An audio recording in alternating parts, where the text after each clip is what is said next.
E aí, pessoal? Quem tá na batalha dos concursos sabe, tem assunto que é figurinha carimbada na prova, né? E hoje a gente vai mergulhar fundo em um desses temas, a prisão em flagrante. O nosso objetivo aqui é simples e direto, analisar os artigos que mais caem para não deixar passar nenhuma questão. Vamos lá! Bom, esse aqui é o nosso roteiro, o caminho que a gente vai percorrer junto. A gente começa lá na rua, no calor do momento, passa pela delegacia, fica de olho nos prazos e vai até a decisão do juiz na audiência de custódia. E claro, no final aquela revisão caprichada com os pontos que as bancas mais gostam de cobrar. É um passo a passo pensado para fixar o conteúdo de verdade. Então vamos lá. Tudo começa no momento da ação. A primeira coisa que a gente precisa ter na ponta da língua é o básico. Afinal, quem é que pode prender em flagrante? E em que situações isso pode acontecer? Entender isso é o alicerce para a gente construir todo o resto do raciocínio. Imagina a cena, um crime acabou de rolar. A grande pergunta e que as bancas amam explorar é justamente essa. Quem é que tem o poder ou o dever de agir? E mais, quais são as situações que a lei considera como flagrante delito? As respostas para isso estão todas lá, nos artigos 301 e 302 do Código de Processo Penal. E aqui, gente, está uma das distinções que mais caem em prova. Para qualquer pessoa comum, um cidadão, prender alguém em flagrante é uma opção, uma faculdade. A lei diz que ele poderá fazer a prisão. Agora, quando a gente fala da polícia, a história muda. Para as autoridades e seus agentes, não tem escolha. É um dever, uma obrigação. Eles deverão prender. Grave bem essa diferença. Poder contra dever. Certo, mas quando exatamente alguém está em flagrante? O artigo 302 desenha 4 cenários para a gente. Os 2 primeiros a gente chama de flagrante próprio. A pessoa está ali, com a mão na massa, cometendo o crime ou acabou de cometer. Já os outros 2, o 3 e o 4, são o que chamamos de flagrante impróprio ou presumido. É quando tem uma perseguição logo em seguida ou quando a pessoa é encontrada um pouco depois com objetos que ligam ela ao crime. As palavrinhas logo após e logo depois são o pulo do gato aqui. E quando o crime é do tipo permanente, como é que fica? O artigo 303 resolve isso para a gente. A regra é clara. Enquanto o crime está acontecendo, o estado de flagrante continua existindo. O exemplo do sequestro é perfeito para ilustrar. Não importa se faz 1 hora ou 10 dias. Enquanto a vítima estiver privada da liberdade, o criminoso está em flagrante e pode ser preso a qualquer momento. Beleza, a prisão aconteceu. O que vem agora? Bom, o cenário muda. Saímos da rua e vamos para a delegacia de polícia. É aqui que aquela captura se torna um ato jurídico oficial e cada um desses passinhos do procedimento é um prato cheio para as bancas de concurso. O artigo 304 define a ordem do processo. Primeiro, a autoridade policial ouve o condutor, que é a pessoa que fez a prisão. Depois, ouve as testemunhas. Na sequência, vem o interrogatório do acusado e só então, para fechar, é que se lavra o auto, que todo mundo tem que assinar. É uma sequência lógica, não dá para pular etapas. Agora, atenção máxima aqui, pessoal. Essa é uma das maiores pegadinhas de prova. Pensa comigo, se ninguém viu o crime acontecer, a prisão não vale? Errado! O parágrafo 2º do artigo 304 é muito claro. A falta de testemunhas do crime não impede o auto. O que a lei exige, nesse caso, é que pelo menos 2 pessoas que viram a apresentação do preso na delegacia assinem o documento. Cuidado para não cair nessa. E tem mais 2 detalhes importantíssimos. E se o preso se recusar a assinar o auto de prisão? Sem problemas. O parágrafo 3º tem a solução. 2 testemunhas que ouviram a leitura do documento assinam no lugar dele.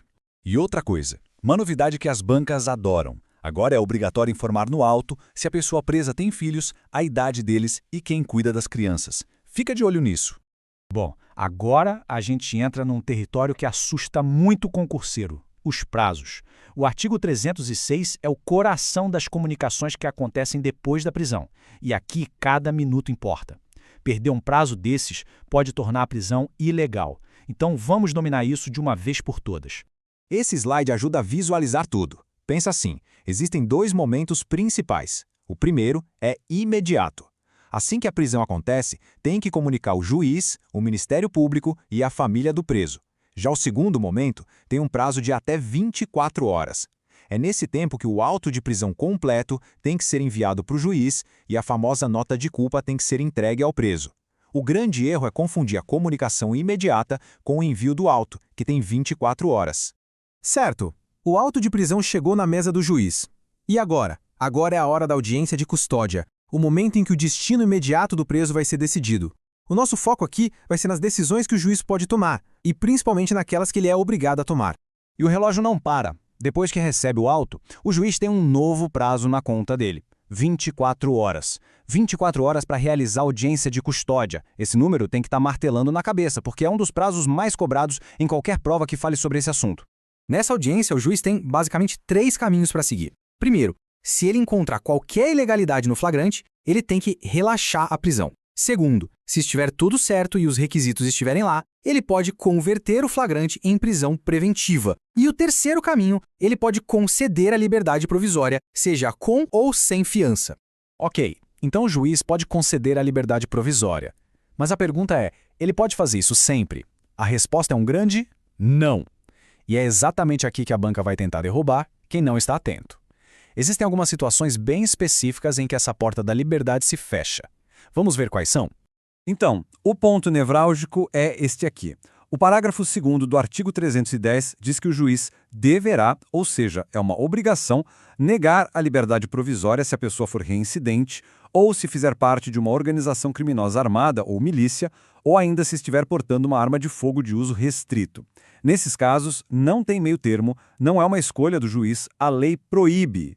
É uma lista para decorar mesmo.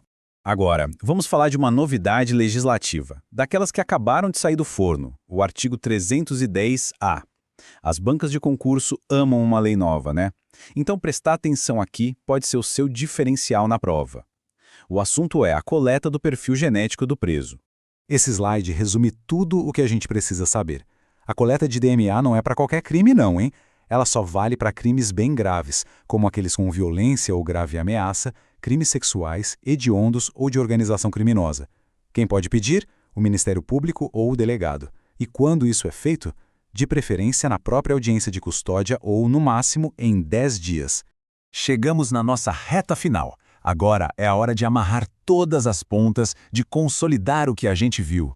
Pensa nisso como aquele resumo de véspera de prova, com os pontos que, com certeza, podem aparecer na sua frente. Vamos fixar isso aí.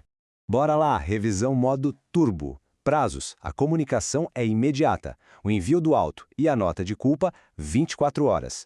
Audiência de custódia, também em 24 horas. Sobre a liberdade provisória, quem é reincidente, de milícia ou com arma restrita, não tem direito. Formalidades: a falta de testemunha do crime não anula o auto. E a novidade quente: coleta de DNA para crimes graves. Pronto, o mapa da mina tá aí. E agora, vamos botar o conhecimento em prática. Olha essa questão. Pedro é reincidente e foi preso. O auto de prisão não tinha testemunhas do crime, mas tinha gente que viu ele sendo apresentado na delegacia. A audiência aconteceu no prazo certinho de 24 horas. Com base no que a gente conversou, qual dessas alternativas é a correta?